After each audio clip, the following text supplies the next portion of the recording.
Mga kaibigan, welcome back po sa inyo. Napakadami po natin pag-uusapan dito. Phil-Am Eric Spoelstra na ang magiging head coach ng Team USA. Kai Sotto and B-League Boys may event sa Manila at pag-usapan din natin, aprobado na po ito ngayon lang.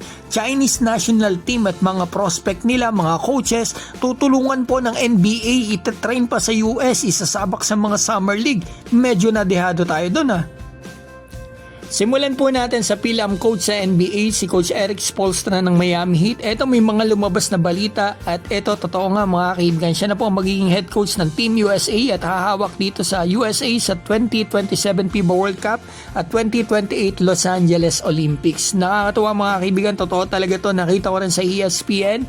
Itong article ni Shams Charania. So isang kababayan natin gumawa ng history, isang kauna-una ang Phil-Am na magko-coach sa Team USA. At ito, balitaan ko naman po kayo na mabilis sa ating pambato na si Kai Sotto. Ito, yan, makikita natin yung poster na nilabas ng B-League. Pag-usapan lang natin para at least magka-idea tayo na posible natin silang makita dito sa Manila sa The Tenement Taguig. Sa 2 days pala to, 25 and 26 ng October, malapit na.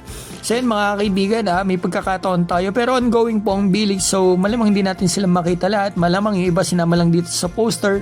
Pero si Kai Sotto, tingin ko malaki ang tsansa. May tsansa. Kasi mga kaibigan, hindi pa po siya nakakalaro. So ito po yung pagkakataon sa atin. Kung makapunta siya, sana makapunta rin po tayo para makita natin siya. Kita-kits po tayo pag may pagkakataon.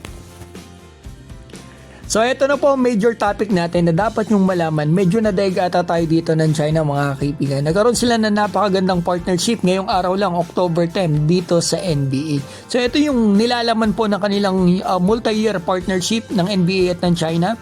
Provide opportunities for the Chinese men's and women's basketball team to train and compete in the United States, including participating in the NBA Summer League and at WNBA preseason games. So yung mga Chinese national team makakapag-training doon sa Amerika, makakapag-participate pa dito sa Summer League, sa NBA. So yan mga kaibigan, napakaganda niyan. Pangalawa, ito yung mga prospect ng Chinese prospect ay magkakaroon ng mga opportunities para makapag-participate sa mga NBA programs mga kaibigan.